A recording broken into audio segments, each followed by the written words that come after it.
Olá, sou Paulo Eduardo, nós estamos chegando para mais um estudo aqui no canal Minuto Missionário. Seja muito bem-vindo, prazer encontrar você novamente aqui. Louvo a Deus pela sua vida, pela sua companhia, você todos os dias acessa esse canal. Para mim é motivo de gratidão a Deus, de louvor a Deus por nos permitir momentos como esse. Nos permitir estudarmos juntos a Bíblia, nos permitir tempos como esses, não é? Através desse canal. Você que já colocou essa programação na sua rotina devocional, meu muito obrigado. Nós estamos estudando a Bíblia, atualmente estamos em 1 Coríntios, e estudando versículo por versículo, de uma forma bem detalhada, de uma forma bem tranquila, não é? E eu quero convidar você, se não fez a sua inscrição no canal, a fazer.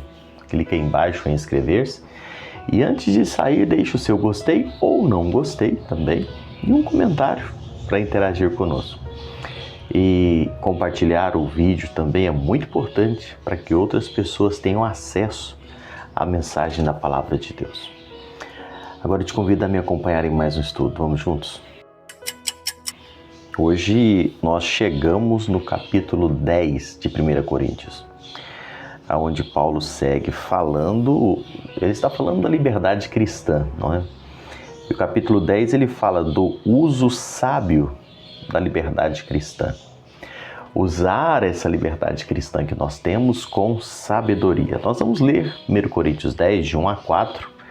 Vamos aqui alguns dias fazer apenas essa introdução, não é? Do capítulo 10.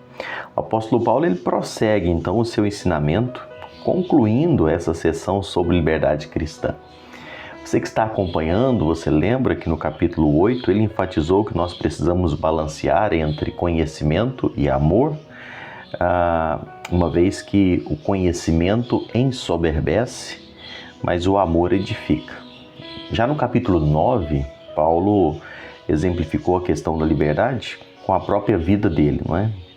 Lembrando aquele tema do sustento pastoral, revelando que embora fosse direito dele receber o salário, a ajuda da igreja, ele abriu mão voluntariamente por razões mais nobres, e estudamos aqui ele explicando, né, por amor ao evangelho, por amor aos pecadores, por causa de si mesmo.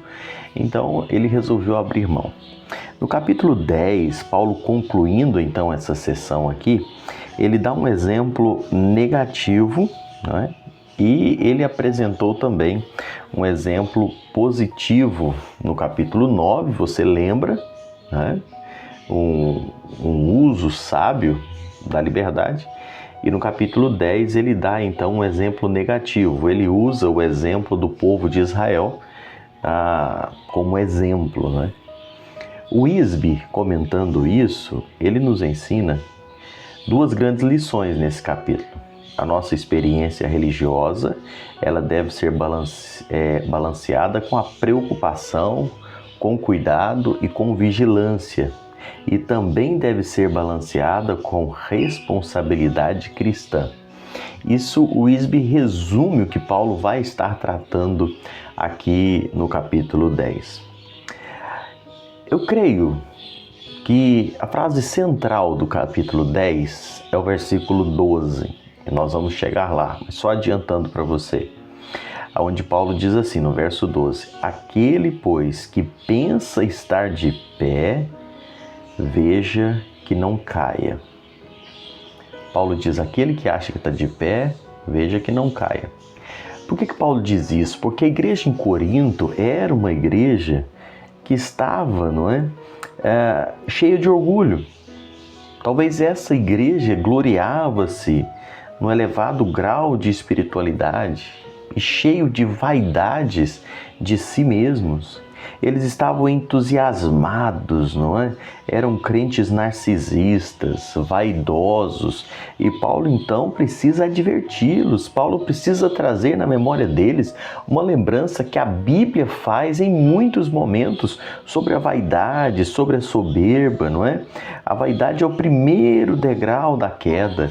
Irmãos, isso é muito perigoso. A pessoa que se enche de vaidade, que se enche de soberba, você lembra lembra o que a Bíblia diz, não é? Que a soberba precede a ruína. Nós, cristãos, precisamos ter muito cuidado com isso, para não nos ensoberbecer, para achar que nós somos melhores do que os outros, que somos mais fortes do que os outros, que estamos mais firmes do que os outros. Nós temos a tendência de ficar olhando a vida do outro e achando que nós somos melhores, nós somos mais animados, nós somos mais santos, nós somos mais crentes, não é? E Paulo fala, cuidado com isso, a igreja de Corinto sofria isso. A gente fica triste em ver que tem muitas pessoas que ficam cantando, não é, aquele hino, quão grande és tu, mas canta esse hino na frente do espelho. Olha no espelho e fica dizendo, quão grande és tu, cheio de vaidade, cheio de soberba, se considerando grande, se considerando forte. E Paulo diz, a soberba, não é? Em outras palavras, Paulo está dizendo, a soberba precede a ruína. Aquele que está achando que está de pé, cuidado que não caia. O perigo da autoconfiança é muito grande. Paulo usou, não é, a nação de Israel como exemplo para advertir a igreja de Corinto. Ele faz algumas advertências que nós vamos passar a estudar a partir do próximo encontro aqui. Ele fala que privilégio não são garantias de sucesso. Ele vai falando isso nos 4 primeiros versículos. Depois Paulo vai dizendo que um bom começo não é garantia de um final feliz, do versículo 5 ao 12. Começar bem não quer dizer que vai terminar bem, não. Nós precisamos estar atentos, de sobreaviso. E depois, dos versículos 13 a 22, ele traz a ideia de que Deus pode capacitar-nos para vencermos as tentações, mas se nós dermos ouvidos à palavra. Então, hoje, nessa introdução, eu quero apenas deixar para nós esse alerta, essa necessidade de estarmos atentos. Cuidado para não se ensoberbecer. Se você é um crente animado, firme, que serve a Deus com dedicação, não se envaideça disso. Não se considere melhor ou maior do que os outros por essa característica. Nós precisamos estar atentos, nos humilharmos diante do Senhor, reconhecer que nós somos frágeis, que nós não somos tudo isso que estamos achando, não. É tanto crente se achando e olhando para os outros mais fracos, mais simples, aparentemente mais fracos, não é? Com desprezo. Cuidado com isso. Cuidado com isso. Aquele que pensa estar de pé, cuidado que não caia. Que nós possamos estar sempre de sobreavisos, atentos, para que nós não venhamos ser vítima daquilo que às vezes nós olhamos na vida do outro. Deus te abençoe e a gente vai falar isso no próximo encontro um pouquinho mais, se assim o Senhor nos permitir.